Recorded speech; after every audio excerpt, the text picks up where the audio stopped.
एक बार हमारे पूज्य सदगुरुदेव श्री भक्तमाली जी से किसी ने पूछा कि महाराज जी दीक्षा का कोई मुहूर्त होता है कि नहीं? तो महाराज जी ने कहा हाँ, पंडितों के अनुसार, पुराणों के अनुसार तो मुहूर्त होता है, लेकिन हम लोग दीक्षा को भगवत शरणागति मानते हैं और भगवत शरणागति का कोई मुहूर्त होता नहीं। महाराज जी ने कहा कैसे? बोले किसी के घर में आग लग जाए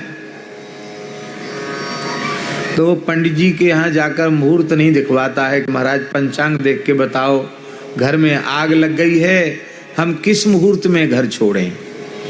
आग लगने पर किसी से मुहूर्त पूछने की आवश्यकता नहीं होती है, तत्काल घर छोड़ करके बाहर निकल जाता है। आग लगनते झोपड़ा जो निकसे सो लाभ। इसलिए जब किसी भाग्यशाली जीव के मन में जिस क्षण भगवत शरणागति का भाव जग जाए कि अब हम भगवान की शरण होना चाहते हैं, वही उसकी दीक्षा का सर्वोत्तम मुहूर्त है। इसलिए महाराज जी कभी विचार नहीं करते थे। कितनी भी व्यस्तता हो, कोई दिन निश्चित था। अब रहनी इतनी सामान्य थी कि हर व्यक्ति के जल्दी ज्यादा भीड़ ज्यादा इकट्ठी नहीं होती थी महाराज जी। हाँ, और प्रत्येक क्षेत्र में कोई न कोई एक विशिष्ट व्यक्ति होता था। जैसे बुंदेलखंड क्षेत्र में पिताजी को कह देते राम स्वरूप जी से पूछ लो, राम स्वरूप जी कह देंगे तो तुम्हारा संस्कार हो जाएगा।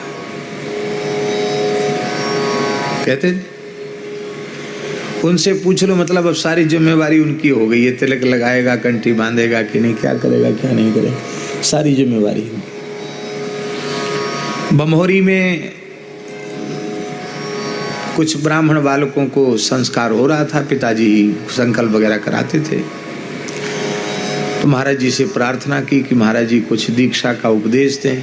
महाराज जी बोलने लगे। महाराज जी बोले कि हमको शिष्य बनाने का बड़ा लोभ है। सबको बड़ा आश्चर्य हुआ कि महाराज जी बनाते ही नहीं, लोभ कैसे हो गया इनको।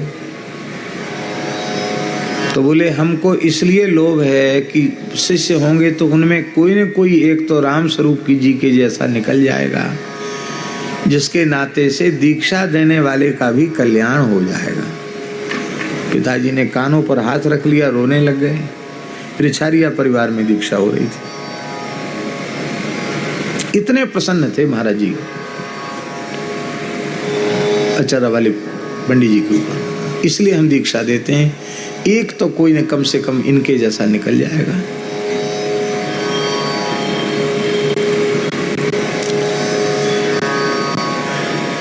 जब जीव की समझ में आ जाए कि अब हमें भगवान की शरण हो जाना चाहिए, उसी क्षण विभीषण ने विचार नहीं किया,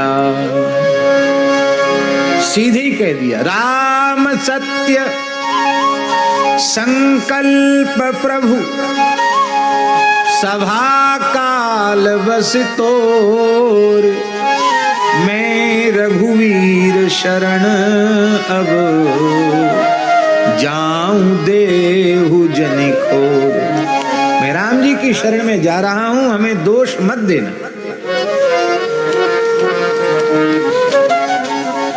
गृहस्थ व्यक्ति घरवाली से तो पूछता है, विभीषण जी लौट के अपने घर नहीं गए, अपने पुत्र से नहीं पूछा, अपनी पुत्री से नहीं पूछा,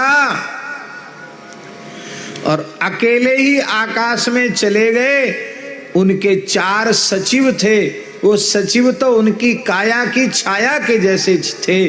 उन्होंने देखा मेरे स्वामी चले गए तो हम यहाँ लंका में रहकर क्या करेंगे, विभीषण जी के साथ हो लिए, अन्यथा विभीषण किसी को साथ लेकर नहीं गए। भगवत शरणागति, भगवत प्राप्ति, वृंदावन की प्राप्ति वो इस प्रकार की नहीं है कि तू चल तो तू चल, तू चलेगा तो मैं चलूंगा, और तू नहीं जाएगा तो मैं नहीं जाऊंगा, ऐसी बात नहीं है। भगवत प्राप्ति में, आत्म कल्याण में, भगवत शरणागति में प्रत्येक जीव स्वतंत्र है और अकेला है।